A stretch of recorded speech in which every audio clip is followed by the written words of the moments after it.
একজনা বলছে সবাই বলুন মিনহা খালাকনাকুম ওয়া ফিহা নুঈদুকুম ওয়া মিনহা নুখরিজুকুম তারাতান উখরা, এই দোয়া বলে মাটি দেবেন। আর আমি পিছন দিক দিয়ে তখন বলছি দয়া করে কেউ বলবেন না, বিসমিল্লাহ বলে দেবেন। পিছন দিক দিয়ে আমি বলে দিয়েছি।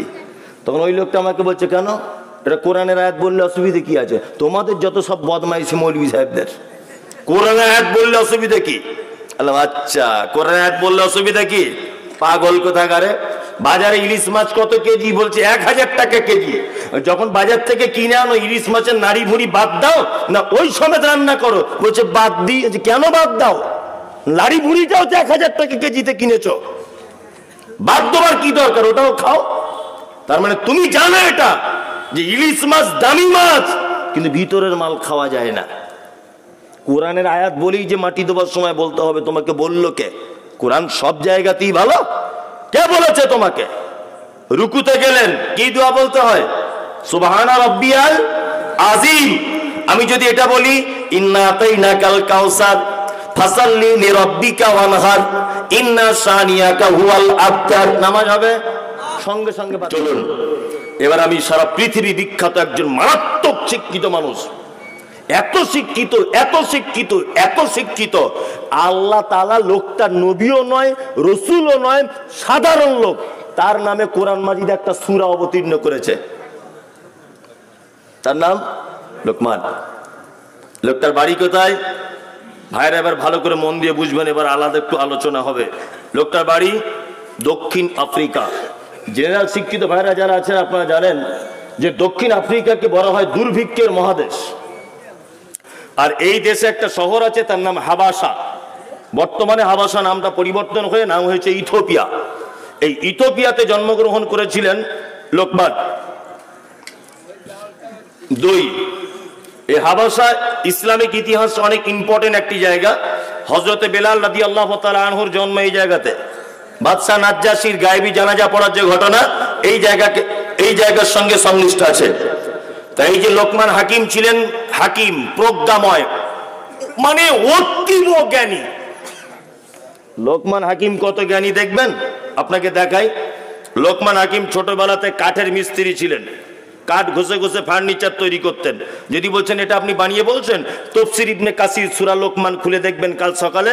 আমি যে কথা বলেছি এটা যদি লেখা না থাকে, নদিয়ায় এলেই আপনি আমার গাড়িটা ভাঙচুর করে দেবেন, এটা আপনার পারমিশন দিলাম। তাফসীর ইবনে কাসির সূরা লোকমানের তাফসীর। ছোটবেলাতে ফার্নিচারে কাজ করতেন। উনি রাখালগিরি করতেন, বকরি চড়াতেন। কি বললাম বুঝলেন? বকরি চড়াতেন। লোকমান হাকিম বকরি চড়াচ্ছেন, তার মালিক বলছে লোকমান, ওই লোকমান, বাড়িতে আজকে কি রান্না হয়েছে আমাদের? বলছে যাবো না, আজকে বাড়িতে বকরির গোশত রান্না হয়েছে। মালিক তখন বলছে লোকমান, বকরির দেহের ভিতরে সব থেকে উৎকৃষ্ট দুটো অঙ্গ আমাকে দাও, আমি খাবো। সব থেকে ভালো অঙ্গ দুটো আমাকে দাও। লোকমান প্লেটে করে জিভ আনলেন আর হৃৎপিণ্ডটা আনলেন। মালিক খেয়ে নিলেন। কিছুদিন পরে মালিক আবার লোকমানকে বলছে লোকমান, আজকে বাড়িতে কি রান্না হলো? বলছে আজকেও বকরি। বলছে আজকে এক কাজ করো, বকরির দেহের সব থেকে নিকৃষ্ট দুটি অঙ্গ আনো, খাবো। আবার সেই জিভ আর হৃৎপিণ্ডটা আনলেন। তখন বাড়ির মালিক অর্থাৎ বকরি মানে যে মালিক, সে বলছে লোকমান, এটা কেমন কথা? আগের দিন বললাম ভালোটা আনতে, তুমি এই দুটো আনলে, আবার আজকে খারাপ আনতে বললাম এই দুটো আনলে, কারণ কি? তখন লোকমান বলছেন মালিক, এই দুটি যার খারাপ হয়ে যায় তার পৃথিবীতেও অপমান, আল্লাহর দরবারেও অপমান। এই দুটি যার ভালো থেকে যায় সে পৃথিবীতেও সম্মান পায়, আল্লাহর দরবারেও সম্মান পায়। সারা পৃথিবীর মাটিতে যত সাম্প্রদায়িকতা, যত যুদ্ধ, যত যা কিছু, সমস্ত কিছুর মূলে এই জায়গাটা। আমি রাস্তা দিয়ে চলছেন আপনি, আমি আপনাকে বললাম ভাই একটু দাঁড়ান তো। আচ্ছা বলুন তো, আপনি আমার দিকে ফিরে দাঁড়াবেন কি দাঁড়াবেন না? দাঁড়াবেন। আপনি হাঁটছিলেন, আমি পিছন দিয়ে যদি বলি এই শালা একটু দাঁড়াতো, আপনি কি করবেন? ফাটাম করে বাঁ হাতের একটা চড়, 440 ভোল্টেজে। তারপরে আমিও এক চড় মারবো, এক পর্যায়ে দুজনে মারপিট করতে করতে ওর ছেলে আসছিল, দেখা হয়েছে, ওর বাপের হয়ে লড়ছে, তারপরে আমার ছেলে এসে লেগে গেল, এক পর্যায়ে মাথা ফাটাফাটি হলো, তাই না? তাহলে মূল উৎপত্তি হয়েছে কোন জায়গায়? এই যে দাদা একটু দাঁড়ান, শালা একটু দাঁড়ান, তাই না? তার মানে বোঝা যাচ্ছে এই জায়গাটা যার ভালো, সে দুনিয়াতেও সম্মান পাবে, আখিরাতেও সম্মান পাবে। যার এই জায়গাটা খারাপ, সে দুনিয়াতেও অপমান হবে, আখিরাতেও অপমান হবে। লোকমান হাকিম এত জ্ঞানী ছিলেন, আল্লাহ সুবহানাহু ওয়া তাআলা তাফসীরের ভিতরে বলা হচ্ছে লোকটা দেখতে কালো, কুচকুচে, ছোটটা লম্বা, নিচের দিকে ঝোলা ঠোঁট, পাখির বাসার মতো চুল, আফ্রিকার লোকদের দেখতে যেমন হয়। কিন্তু আল্লাহ তাআলা লোকটাকে মর্যাদা বাড়াতে বাড়াতে বাড়াতে কোরআন মাজিদে পর্যন্ত তার বেটাকে যে উপদেশ দিয়েছে, সেই উপদেশটাও নোট করেছেন আর তার নিজের নামে সূরা অবতীর্ণ করে দিয়েছেন। তার মানে বোঝা যায় তোমার কত টাকা আছে, টাকার বিনিময়ে তোমার সম্পদ বাড়ে না, সম্মান বাড়ে না। কটা তোমার লড়ি আছে, তার জন্য তোমার সম্মান বাড়বে না। তুমি কত হ্যান্ডসাম, স্মার্ট, এই কারণে তোমার সম্মান বাড়ে না। সম্মান বেড়েছে কিসের কারণে? শিক্ষা, যোগ্যতা, প্রজ্ঞা। এই কারণে আল্লাহ তাআলা তাকে কোরআন মাজিদ পর্যন্ত পৌঁছে দিয়েছে একজন কালো কুচকুচে লোককে। আমি মমতাজুল ইসলাম এখানে এসেছি, আমার বাড়ি কি উত্তর 24 পরগনাকে ভালোবাসেন বলে ওই জেলার লোক বলে এনেছেন, না লোকটা কিছু বলতে পারে বলে এনেছেন? কিছু বলতে পারে বলে এনেছেন। আমার আব্বা নাম লিখতে জানে না, ওকে কেউ চিনে না, কিন্তু আপনি আমার কথা বলুন, আল্লাহর কসম, দেমাক অহংকার নয়, বোঝানোর জন্য বলছি, সারা বাংলার একটা বাচ্চা ছেলেও বলবে মমতাজুল ইসলামকে চিনি। বলবে কি বলবে না? বলবে। তাহলে এই জায়গা পর্যন্ত আমি বা আমার আগে যিনি বক্তা, আজকের যিনি সভাপতি, মসজিদের যিনি ইমাম, এই জায়গাগুলো পেয়েছে কিসের কারণে? তাদের ভিতরে কিছু যোগ্যতা রয়েছে। তাই বাচ্চা ছেলেকে স্যার বলে অফিসে ঢুকতে হয়, হয় কি হয় না? হয়। কারণ কি? ওর ভিতরে শিক্ষা রয়েছে। তোমার শিক্ষা নেই, তোমার 10 পয়সাও দাম নেই। লোকমান হাকিম তার বেটাকে যে শিক্ষা দিয়েছে, আল্লাহ এত পছন্দ করেছে যে ওই শিক্ষাটা কোরআন মাজিদে লিপিবদ্ধ করেছেন। আমি একটা একটা করে আপনাদেরকে শিক্ষাটা বলবো, ইনশাল্লাহ আজকে বাড়ি গিয়ে আপনি আপনার বেটাকে, আপনার বেটিকে দেবেন। হাত তুলুন কারা কারা। বক্তব্যের সঙ্গে যেন মুনাফিকি না হয়। এই বলে দেবেন, আপনার বেটা বেটিকে বলে দেবেন তো? ইনশাল্লাহ বলুন। ইনশাল্লাহ। এক, লোকমান হাকিম তার বেটাকে বলছেন, وَإِذْ قَالَ لُقْمَانُ لِابْنِهِ وَهُوَ يَعِظُهُ يَا بُنَيَّ لَا تُشْرِكْ بِاللَّهِ إِنَّ الشِّرْكَ لَظُلْمٌ عَظِيمٌ। লোকমান হাকিম উপদেশের ছলে তার বেটাকে ডেকে বলছে, ইয়া বুনাইয়া, হে আমার বেটা, লা তুশরিক বিল্লাহ, কখনোই যেন আল্লাহর সঙ্গে কাউকে শরীক করে দিও না। ইন্নাশ শিরকা লাযুলমুন আযীম, নিশ্চয়ই পৃথিবীতে যত পাপ আছে, শিরক হচ্ছে সবথেকে বড় পাপ। তাহলে পরিবারকে সর্বপ্রথম বাঁচাতে হবে কোন পাপ থেকে? শিক্ষা দিচ্ছেন লোকমান হাকিম, শিরক। কাকে বলে? আল্লাহর যে ক্ষমতা আছে, সেই ক্ষমতা পৃথিবীর অন্য কারো আছে, এটা মনে করা শিরক। আল্লাহর যে ক্ষমতা আছে, এই ক্ষমতা পৃথিবীর অন্য কারো আছে, এটা মনে করা শিরক। রুজি মালিককে আল্লাহ, সুস্থতা অসুস্থতা, দারিদ্রতা সচ্ছলতা মালিককে আল্লাহ সুবহানাহু ওয়া তাআলা। এক কথাতে বোঝা যায় খায়রিহি ওয়া শাররিহি মিনাল্লাহি তাআলা। ভালো মন্দ, অভাব অনটন, দুঃখ কষ্ট, সুখ স্বাচ্ছন্দ্য সবকিছু কার পক্ষ থেকে হয়? আল্লাহর পক্ষ থেকে হয়। আল্লাহ তাআলা লোকমান হাকিমের কথা নোট করে দিয়ে বলছেন, লোকমান হাকিম তার বেটাকে, বেটা কখনো শিরিক করে দিও না, পৃথিবীর সব থেকে বড় পাপ এটা। আপনাদেরকে মাঝখানে আর একটা কথা বলে রাখছি, শুনে রেখে দেন। নদিয়ার মানুষ সুরসার বেশি পছন্দ করে, এটা আমি জানি, তবে সবকিছুর পরিবর্তন হচ্ছে যখন আস্তে আস্তে, এইটার আস্তে আস্তে পরিবর্তন করতে হবে। তা একটা একটা করেই বলছি। এটা আপনারা জন্ম থেকে একটা ব্যাপার শুনে আসছেন যে কিয়ামতের দিনে যারা কলেমা পড়েছে তারা কোনো না কোনো একদিন জাহান্নাম থেকে মুক্তি পেয়ে জান্নাতে যাবে। শুনেছেন কি জানেননি? শুনেছেন? আচ্ছা, জাহান্নাম থেকে মুক্তি পেয়ে জান্নাতে যাবে এরা কারা? এরা এক শ্রেণীর ইমানদারেরা। যদি বলছেন ইমানদারও তাহলে জাহান্নামে যাবে? জি যাবে। ওই ইমানদারেরা জাহান্নামে যাবে যারা ঈমান আনার পরেও কাবিরা পাপ করেছিল। এই কাবিরা পাপ করার কারণে এদের থাকা লাগবে কোথায়? জাহান্নামে। এই এদেরকে মুক্তি দেওয়া হবে কোনো না কোনো একদিন জাহান্নাম থেকে, কারণ এদের ভিতরে লা ইলাহা ইল্লাল্লাহ এইটা ছিল বলে তাদেরকে পরিত্রাণ করে আল্লাহ তাআলা জান্নাতে দিবেন। কিন্তু দুর্ভাগা ওই লোক, যে লোক শিরিক করা অবস্থায় মারা গেছে, ও কিয়ামত পশ্চিম কাল পর্যন্ত জীবনে কোনোদিন জাহান্নাম থেকে মুক্তি পাবে না। একটা লোক নামাজ পড়েনি, লোকটা জাহান্নামে যাবে, কিন্তু কোনো না কোনো একদিন লোকটা আবার জান্নাতে যাবে। লোকটা ব্যভিচার করেছে, জাহান্নামে যাবে, কোনো না কোনো একদিন লোকটা কিন্তু জান্নাতে যাবে। সুদ খেয়েছে লোকটা, জাহান্নামে যাবে, কিন্তু কোনো না কোনো একদিন লোকটা জান্নাতে যাবে। কিন্তু কোন লোক যদি শিরিক করা অবস্থায় যদি মারা যায়, পশ্চিম কালেও কখনো কোনোদিন জাহান্নাম থেকে আর মুক্তি পাবে না। যদি এটা আহলে হাদিস গেরাম, এখানে শিরিক চলে না।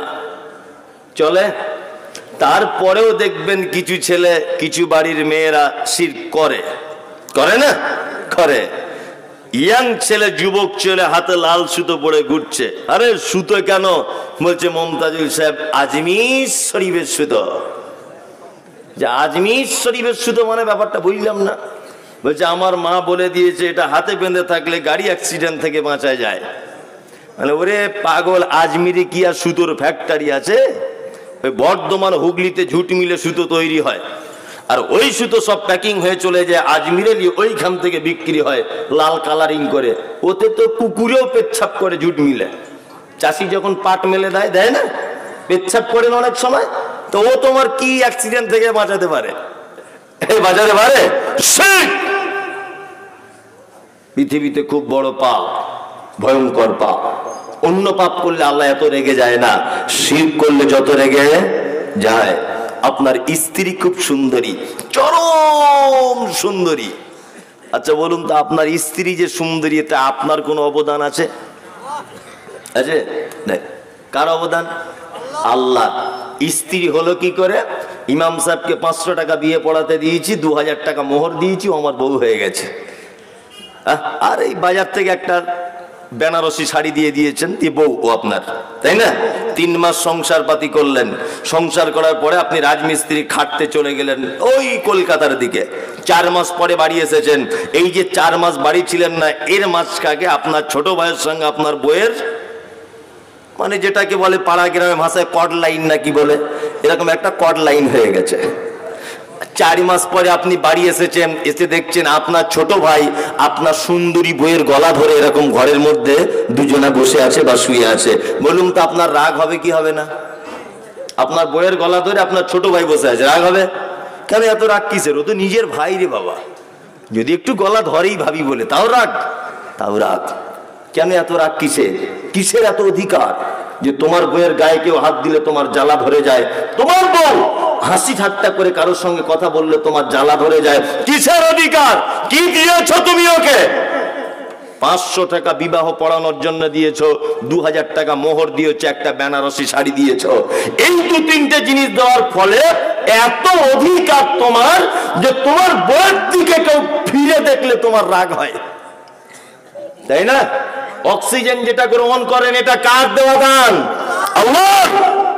এই যে এটা যদি মোটর সাইকেলের কোনো পার্টস হতো এরকম, তাহলে গ্রিজ দিতে হতো প্রতি মাসে মাসে, না তো জং লেগে যেত না? যারা গাড়ি চালায় ভালো বুঝে, হ্যাঁ, জং লেগে যেত। জন্ম থেকে মৃত্যু পর্যন্ত এই ফোল্ডিং সিস্টেম, এই যে ফোল্ডিং, হাঁটুতে দাঁত বার করে হাসছেন আপনি, আমি হাসির কথা বললাম আল্লাহকে চেনার একটা বড় মাধ্যম বলছি এটা, যে আপনি স্রষ্টাকে চিনুন, যে সে কত বড় দয়া করেছে আপনাকে। এটা যদি কোনো ব্যাটারির সাহায্যে যদি চোখটা চলতো, কত ব্যাটারি পাল্টাতে হতো বলুন। জন্ম যেদিন দিয়েছে মৃত্যুর আগ পর্যন্ত এর চার্জ ফুরাবে না। এই যে গিরিশ, মৃত্যু পর্যন্ত দেওয়া লাগবে না, আগে থেকে সব সেটিং করে দিয়েছে, সব কিছু দিয়েছেন আল্লাহ। তুমি যে জমিনে চলো, জমিনটা আল্লাহ। তুমি যে পানি পান করো, এটা আল্লাহ। তুমি যে সূর্যের তাপ গ্রহণ করো, এটা আল্লাহ। তুমি যে অক্সিজেন গ্রহণ করো, এটা আল্লাহ। তোমার চোখের আই পাওয়ার, এটা আল্লাহ। তোমার টোটাল বডিটাই দান কার? আল্লাহ। তার মানে 500 টাকা বিয়ে পড়ানো, 2000 টাকা মোহর দেওয়া বউ, এই যদি অন্য কারোর দিকে তাকালে তোমার যদি এত জ্বালা ধরে, যে আল্লাহ তোমাকে পৃথিবীতে তৈরি করেছে, আচ্ছা বলুন, এই আল্লাহকে বাদ দিয়ে যদি কেউ অন্য কোন কারুর কাছে যায়, আল্লাহ রাগ করবে কি করবে না? করবে। শিরক পৃথিবীর সব থেকে ভয়ঙ্কর পাপ। লোকমান হাকিম তার বেটাকে বলছে, বেটা কখনো যেন শিরিক করে দিও না। শিরিক সব থেকে বড় পাপ। তাবিজ, মাদলি, লাল সুতো, কালো সুতো, গাছ বাঁধা, সব শিরক। গাছ বাঁধা শিরক। একজনা বলছে যে কোরআনের আয়াত যদি লিখে পড়ি মৌলভী সাহেব, অসুবিধা কোথায় আছে? বলছে, ওরে গাধার বেটা, জ্বর হলে প্যারাসিটামল ওষুধ খেতে হয়। কেউ যদি প্যারাসিটামল বগলে করে বেঁধে ঘরে জ্বর সারবে? আপেল খেলে ভিটামিন হয় শরীরে, ডাক্তাররা বলে, তাই না? কেউ যদি আপেল গলায় বেঁধে ঘরে কাজ হবে? শিরক। শিরক এটা। কোরআন বলেই যে একে যেমন তেমন করে আপনি ব্যবহার করবেন, করতে পাবেন না। আমি কিছুদিন আগে এক জায়গায় জানাজা পড়ছিলাম মুর্শিদাবাদে। তা একজনা বলছে, সবাই বলুন মিনহা খালাকনাকুম ওয়া ফিহা নুঈদুকুম ওয়া মিনহা নুখরিজুকুম তারাতান উখরা। এই দোয়া বলে মাটি দেবেন। আর আমি পিছন দিক দিয়ে তখন বলছি, দয়া করে কেউ বলবেন না, বিসমিল্লাহ বলে দেবেন। পিছন দিক দিয়ে আমি বলে দিয়েছি। তখন ওই লোকটা আমাকে বলছে, কেন? এটা কোরআনের আয়াত বললে অসুবিধা কি আছে? তোমাদের যত সব বদমাইশি মৌলভী সাহেবদের, কোরআনের আয়াত বললে অসুবিধা কি? আচ্ছা, কোরআনের আয়াত বললে অসুবিধা কি? পাগল কোথাকারে। বাজারে ইলিশ মাছ কত কেজি? বলছে 1000 টাকা কেজি। যখন বাজার থেকে কিনে আনো, ইলিশ মাছের নাড়ি ভুড়ি বাদ দাও না ওই সমেত রান্না করো? বলছে বাদ দিই। কেন বাদ দাও? নাড়ি ভুড়িটাও তো 1000 টাকা কেজিতে কিনেছো, বাদ দেওয়ার কি দরকার? ওটাও খাও। তার মানে তুমি জানো এটা যে ইলিশ মাছ দামি মাছ, কিন্তু ভিতরের মাল খাওয়া যায় না। কোরআনের আয়াত বলেই যে মাটি দেওয়ার সময় বলতে হবে, তোমাকে বললো কে? কোরআন সব জায়গাতেই ভালো। কে বলেছে তোমাকে? রুকুতে গেলেন কি দোয়া বলতে হয়? সুবহানা রাব্বিয়াল আযীম। আমি যদি এটা বলি, ইন্না আতাইনাকাল কাউসার ফাসাল্লি লিরাব্বিকা ওয়ানহার ইন্না শানিয়াকা হুয়াল আবতার, নামাজ হবে? সঙ্গে সঙ্গে বাতিল। চালাকির জায়গা পাও না, সঙ্গে সঙ্গে তোমার নামাজ বাতিল। কারণ তুমি প্রয়োগ করতে পারোনি ঠিকঠাক জায়গাতে। কি বললাম বুঝলেন না? আল্লাহ বলেছেন কোরআন মাজিদ, অনুনাজ্জিলু মিনাল কোরআন মা হুয়া শিফা। কোরআন অবতীর্ণ করেছি মুমিনদের আরোগ্যের জন্য। আরোগ্য বলতে এইটা, ওইটা পড়ার মাধ্যমে তার থেকে তুমি কল্যাণ হাসিল করো, এতটুকু করতে পারেন। বাচ্চাটা ভয় করছিল, কাঁদছিল, ইমাম সাহেবের কাছে আনলেন। ইমাম সাহেব আলহামদুলিল্লাহ রাব্বিল আলামিন আর রহমানির রহিম মালিকি ইয়াউমিদ্দিন ইয়্যাকা না'বুদু ওয়া ইয়্যাকা নাস্তাইন পড়ে ফুঁক দিয়ে দিতে পারে, এতে কোনো বাধা নেই, চলবে, অসুবিধা নেই। তবে এই ঝাড়ফুঁকের ব্যাপারেও যদি শিরকি কোনো দোয়া এসে যায় তাহলে চলবে না। আমাদের পাড়া গ্রামে আছে অনেক লোক পেচ্ছাপ করে পানি নেয় না, বলছে কোমরের ব্যথার খুব ভালো ঝাড়ায়। এইরকম লোক আছে না? নাই আছে। ওর পাছার চামড়া তুলে দিতে হবে তোমায়। বিয়াদবি করার জায়গা পাও না। কি বলে তুমি ঝাড়াও? হে, কি মন্ত্র বলো? শিরক, চলবে না। কোমরে ব্যথা হোক, ক্যান্সারের রোগী হোক, আর আপনার কেটে যাওয়া হোক, কলেরা হোক, ডায়রিয়া হোক, সূরা ফাতিহা বলে ফুঁক দেন। কি বললাম বুঝলেন? সূরা ফাতিহা বলে ফুঁক দেন, আয়াতুল কুরসি বলে ফুঁক দেন, মুআব্বিজাতাইন, কুল আউযু বিরাব্বিন নাস, কুল হুয়াল্লাহু আহাদ, কুল ইয়া আইয়ুহাল কাফিরুন, কুল আউযু বিরাব্বিল ফালাক, এই 4টে পড়ে ফুঁক দেন, ইনশাআল্লাহ ভালো হয়ে যাবে। ও যে নামাজ পড়ে না, পেচ্ছাপ করে পানি নেয় না, ও বলছে কোমরের ব্যথা খুব ভালো ঝাড়ে। কি বলে ঝাড়ে, কি বলে, এটা কি? ও একদম ওর ভিতরে নিশ্চয়ই কোনো শিরকি কালাম আছে, আছে না নেই? আছে। ওদের থেকে দূরে থাকবেন একদম। লোকমান হাকিম তার বেটাকে বলছেন, অবসাইনাল ইনসানা লিওয়ালিদাইহি হামালাতুহু উম্মুহু ওয়াহানান আলা ওয়াহানিন ওয়া ফিসালুহু ফি আমাইনি আনিশকুর লি ওয়া লিওয়ালিদাইকা ইলাইয়াল মাসির। লোকমান হাকিম তার বেটাকে বলছে, বেটা তোমাকে দ্বিতীয় শিক্ষা দিচ্ছি, পিতা মাতার সঙ্গে কখনো অসৎ ব্যবহার করবে না। কারণ তোমার মা তোমাকে কষ্টের পর কষ্ট পেটে ধারণ করেছে, 2 বছর দুধ পান করিয়েছে, কখনোই আব্বা মায়ের সঙ্গে অসৎ ব্যবহার করবে না। নদিয়াতে অবশ্য করে না, সব বাপ মার আলহামদুলিল্লাহ সুখে শান্তিতেই আছেন, তাই তো? বলছে করে। একজনের এরকম মাথা লাগছে, বয়স্ক লোক, মানে বেচারা খুব বিপদে আছে, বেটা বউদের কাছে খুব ভালো নেই। শুনুন একটা কথা বলি, হাসিয়েন না। পৃথিবীতে 2টো মানুষের সেবা করে জান্নাত পাওয়া যায়, তার নাম আব্বা, তার নাম মা। পবিত্র আল কোরআনে মায়ের আর আব্বার ব্যাপারে যে শব্দ চয়ন করা হয়েছে, আর অন্য কোনো ব্যাপারে এত কঠিন শব্দ ব্যবহার হয়নি। আল্লাহ বলেছেন, ওয়ালা তানহারহুমা ওয়া কুল লাহুমা কাওলান কারীমা। তোমার আব্বা মায়ের ব্যাপারে এমন ভাষা তুমি বলে দিও না যে তোমার ভাষাতে তোমার মা উঠ শব্দটুকু যদি বলে দেয়, তাহলে কিন্তু তোমার ব্যাপার খুব খারাপ, খুব খারাপ। এলাকাতে একটা লোক, গরিব মানুষ, বুড়ো হয়ে গেছে, লোকটার 4টে-5টা বেটা। কেমন করে ভাত খায় এখনকার দিনে? পালি করে। মনে হচ্ছে ওর বাপ মসজিদের ইমাম আর ওর মা মুয়াজ্জিন, এমন সিস্টেম আর কি, তাই না? হ্যাঁ। আবার যদি একদিন বেশি হয়ে যেত, বৌমা বলে ক্যালেন্ডার দেখে ক তারিখ আজকে, ক্যালেন্ডার দেখতে পারো না? আবার অনেক বৌমারা মিষ্টি করে বলে, আব্বা আমাদের তরকারি কি খুব মিষ্টি, ছেড়ে যেতে মন চায় না, ক তারিখ হলো আজকে দেখো, বলে কি বলে না? বলে। কেন এ অবস্থা, কেন? আল্লাহ, এসব কথা আমি মানে প্রতিদিন বলি তো, বললে কষ্ট হয় খুব, ওই জন্য বলতে চাই না। তবু আজকে আপনাদেরকে বলে দিই, বাপ মা কেমন ইম্পর্টেন্ট, কত গুরুত্ব। যে যেভাবে আছেন শুধু নিঃশ্বাসটুকু নেন, নড়াচড়া করবেন না। এতক্ষণ যা শুনেছেন সব যদি ভুলে যান, আমার কোনো আপত্তি নেই। এই কথাটা আপনার কাছে অনুরোধ, আপনি ভুলবেন না, এটা আপনার জান্নাতে যাবার একটা মাধ্যম। আপনারা 4 ভাই দিল্লিতে কাজ করতে গেছেন, 1 সপ্তাহ আগে, ঈদের 1 সপ্তাহ আগে বাড়ি আসবেন। তা আপনার স্ত্রীকে ফোন করেছেন, কারিমা বাড়ি যাব, তোমার জন্য কিছু নিয়ে যেতে হবে। বলছে আমার জন্য একটা লাল টকটকে শাড়ি আনবে, মেয়ের জন্য একটা চুড়িদার, ছেলের জন্য জিন্স প্যান্ট, আর মনে করে আমার বোনের জন্য 2টো চুড়িদারের কাপড় এনো, মানে ওর শালির জন্যে। লোকটা সব কেনাকাটা করেছে। ওর স্ত্রী আবার ফোন করেছে, হ্যালো, বলছে আমার শাড়িটা কিন্তু লাল টকটকে নেবে না, একটু মিডিয়াম লাল নেবে। ছেলের 32 কোমর, এটা জানা আছে তো? তাড়াতাড়ি কেনাকাটা করো, এত দেরি হচ্ছে কেন? ও দিল্লির শপিং মলে তখন।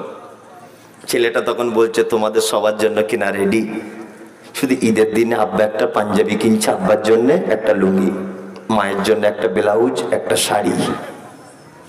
তখন নদিয়ার জানকীনগরের মেয়েটা বলছে, কেন প্রত্যেক বছরে তুমি কেন তোমার আব্বা মায়ের জামা কাপড় দিতে যাবে? তোমার আর 4টে ভাই চোখে দেখতে পায় না?